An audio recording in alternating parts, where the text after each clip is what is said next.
Bonjour à tous. Alors aujourd'hui, je vous propose de parler d'un fruit asiatique assez particulier, le jujube.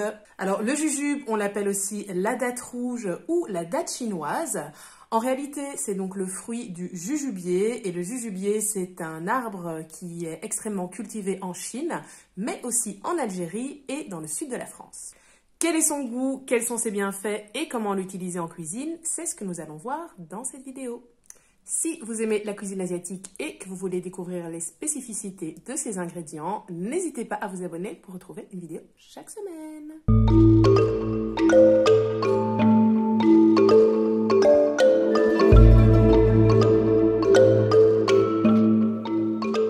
Vous pourrez trouver des jujubes frais en épicerie asiatique si vous avez de la chance et que votre épicerie est bien achalandée. Maintenant, c'est vrai qu'il est beaucoup plus courant d'en trouver en paquets séchés, mais vous pouvez les utiliser de la même façon, il n'y a aucun problème. Donc le jujube séché, ça ressemble donc à ceci. Vous voyez, ça a approximativement la même taille qu'une date, si ce n'est que c'est un tout petit peu plus rond. Sa peau est rouge et légèrement fripée. Et quand vous l'ouvrez, vous avez une chair qui est un petit peu duveteuse. Vous voyez, un peu comme l'intérieur d'un coussin, je trouve. Et un petit noyau qui ressemble assez à celui d'une date, qui est peut-être légèrement plus petit, mais c'est relativement similaire. Alors, le jujube, vous pouvez le consommer comme ça, sous forme de snack. Et son goût est entre la pomme et la date.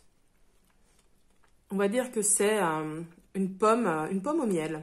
Un peu un goût de pomme au miel. Comment vous pouvez utiliser le jujube ? Écoutez, en fait, j'ai envie de vous dire que vous pouvez l'utiliser un petit peu de la même façon que vous utiliseriez des dattes. Vous pouvez le manger comme ça, comme un snack. Vous pouvez l'utiliser pour faire des recettes de gâteaux, des recettes de riz. Vous pouvez faire de la confiture de jujube.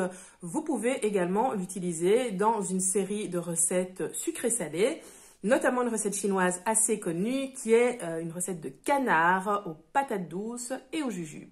Le jujube s'utilise aussi infusé dans du thé parce qu'il possède de nombreux bienfaits que je vais vous détailler tout de suite. Alors, je vous l'ai dit en préambule, le jujube il se cultive en Chine mais également en Algérie. Et en fait, il appartient à la médecine traditionnelle chinoise, mais aussi la médecine traditionnelle arabe, parce que ses bienfaits sont réputés dans ces deux pharmacopées. Alors, une des propriétés du jujube qui est très connue, c'est son rôle d'antidépresseur. Il a des vertus sédatives et il combat l'anxiété. Donc, en général, on l'utilise plutôt en décoction.